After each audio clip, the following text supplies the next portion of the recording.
Hello there, storytellers. I am so thrown. I don't know what to do with myself right now.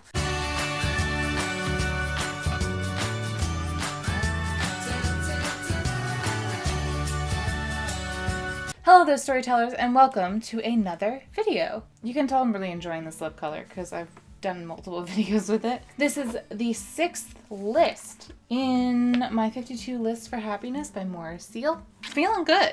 Living life, you know? Sorry. What is wrong with me today? So number 6 says to list the things from your past and present that feel like blockades in the way of happiness. Wow. Okay, so I did my usual 5 minutes timer, but the thing is, I've moved past a lot of things that blockade my happiness. And also, I've learned, not just my own opinion, but an actual professional has pinpointed the moment of where basically all of my mental health issues began. You know, and I listed it on here and I'll talk about that in a second. But the first thing on my list that blockades me of my happiness from my past and kind of recent past is student loans. Yeah, they're really killing me. They really are killing me. But when I was growing up, they don't tell you when you're applying for colleges, really what to consider. They're just here's how to apply. They don't talk about how you're going to pay for it. That's something that I think the education system in America needs to think about. But, you know, I'm suffering. And I think a lot of people my age are suffering. But the big one I mentioned a moment ago, my abusive past. I have been abused in multiple ways by multiple people. And I know I've talked about this a little bit in a confessions video a while back, which I do actually want to redo because it was poorly made. But there's some bad shit that happened in my life. And thankfully I have been able, and I was exposed early to therapy and the idea of talking about issues. I've worked past a lot of it, but it is the reason that I have anxiety and depression. And, you know, it's an everyday battle. And some days, recently I've had a lot of happiness, but I know that the depression and anxiety is still there. It's not a thing that just magically can go away. At least for me. I mean, maybe someone else can. But for me, my mental health is very specific to me. I think it's really led to a lot of the things that are on my list. The next thing I have is unsaid things with family, both presently living and also deceased. There's just a lot of things that, wow, I'm getting emotional. That's weird. That I just don't talk about, and I get a lot of anxiety thinking about talking about it with those specific people. I have a lot of family issues, and part of it does have to do with me and my mental health, but also it does have to do with a lot of other people and their mental health. I also have issues with previous relationships that I've been in. I've definitely gotten, I'm so much better now. Now that I've really realized and acknowledged and found ways to work past all of that. Because one of the people that was abusive was my first boyfriend, it's definitely affected me and my relationships with other people. It's mostly romantic, actually. I don't really think... Yeah, my friendships, they really don't get affected that way. Where I've self-sabotaged or I just pick the wrong people. Without going too much further in detail of that, YouTube, that has been something in my past and a bit in my present that has affected my happiness. And that's kind of why I left YouTube. When was it? A few months ago, maybe? I don't know what time it is anymore. My channel was starting to become something that I wasn't sure what I was doing with it. And it was becoming one of those things where I was I'm doing it for the sake of doing it. And not for the right reasons. And I was creating content I wasn't really proud of and I didn't really care about.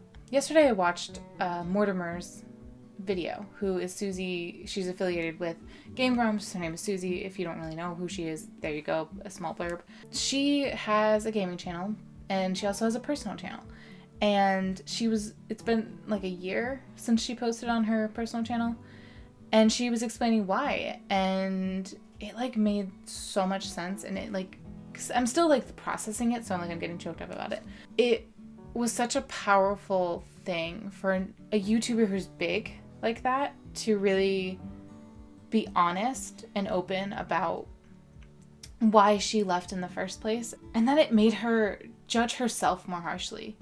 And I get that, because I've already judged myself enough, but throwing yourself onto the internet, even just like an Instagram account, it causes you to judge yourself and question like, oh, well, like I'm sitting weird, or my makeup looks weird, or the way I talk is weird. Thankfully, I've moved past that a lot. I think I've done a lot of growth, and I think my school had to do with that. But back when I was doing this channel the first time, it was really hard to separate my anxiety and my depression from what reality was. And in YouTube, it's such a competitive field. So many people want the big names and all that stuff, and that's their thing, and that's fine. But for me, I'm not a competitive person.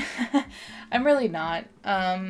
It's more of like, I do this because it makes me happy, and I enjoy it, and I like making other people happy and laugh and help discover things along with other people. And that's really why I do it. This is getting like really emotional for me, and I'm like not really sure how to feel about it. But let me bring it back to how that's blockading my happiness. Clearly, me judging myself and thinking that other people are judging me, it affects your happiness for sure. Thankfully, I have a really good support system, and I don't really think I've ever encountered, like online hate via YouTube or Instagram or anything. That's why I try and create that positive energy for other people.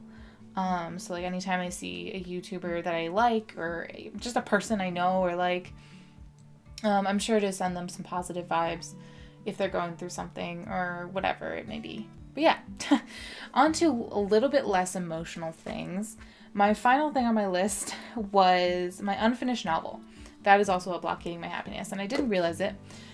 But in 2011, I wrote a complete young adult novel. But that was the first big project I had finished, writing project specifically. And I actually wrote that right after I dropped out of college. I really flunked out, actually, is the term I should use. But I have yet to do anything with it. And I reread it years later, and I was like, I hate this. This is awful. But I worked with the characters a bit more. I figured out a world, like more of the lore and the world building. And now I'm like, I really want to go back with it. And I reread it recently, and I really enjoyed reading it. And I haven't really written a lot of fiction lately, and I like writing fiction. It is where I began. It is my humble beginnings. And so I wanna get back to doing that. And this leads me right into the action for this week, which was look back at list 5 and see if any of your past great decisions can influence how you handle the things that currently stand in the way of your happiness. I don't know if you caught my stomach growling, but it did. And I'm sorry, I'm hungry. So I looked back at list 5, which, for those who don't know or remember, was list the best choices you have made in your life so far. And I jotted down some ideas and ways that I have already been doing that, like influencing how I handle things. The first one was I keep creating. I keep pushing through, regardless of what I think of myself or what anyone else thinks of me. I'll still create, I'll still write, I'll still do YouTube and web series and RPing and all of that stuff. And telling my stories, that's another way, is I spent so long keeping so much inside, and not just creatively, but I mean emotionally and mentally, and all the negative shit that happened in my life, I never told anyone. It's been very freeing to do that. So that's why this channel, I mentioned that I want it to be honest, because I can sit here and pretend that like my life is great and everything has gone right up until this point and nothing goes wrong, and just be super cheerful all the time. But that's not real, and that's not who I am. Life's messy, and I think that it's important to note that, because those are some of, for me, the most defining moments of my life, or when things are messy, how I react and deal with them. That was a very loud growl. I'm gonna play back later and see if that actually got heard. Pushing through my fear and anxiety, that is very important, and everything's kind of tying together. It's all like in a full circle thing. My friends, they are amazing and wonderful human beings and so talented and creative, and they have always been there for whatever I need. They definitely influence how I handle life and things that happen. And finally, celebrating life and its moments. So I'm trying to push past the negative. It's very difficult, but focusing on the negative just, I think, creates more negative. And so by focusing on the positive things and celebrating life, because life is short, it can feel incredibly long sometimes. But at the end of the day, I want to be able to say that I lived my life the way I wanted and enjoyed it to its fullest. So that was the 6th week of my 52 lists for happiness. I'm really enjoying this, and I hope you are too. My question of this video is going to be, what is something in your past or present that is holding you back from being happy? And how did you deal with it, or how could you deal with it and get past it? And if you want to follow along with me, you can. I'll put the link to Moorea Seal's book below from Amazon. Thank you for watching, and if you enjoyed this video, please give it a thumbs up. Hit that subscribe button so you can become part of the Storyteller squad, and also the bell notification will let you know when I post videos. Thank you for watching, and keep on shining, Storytellers. I am starving. Oh my god.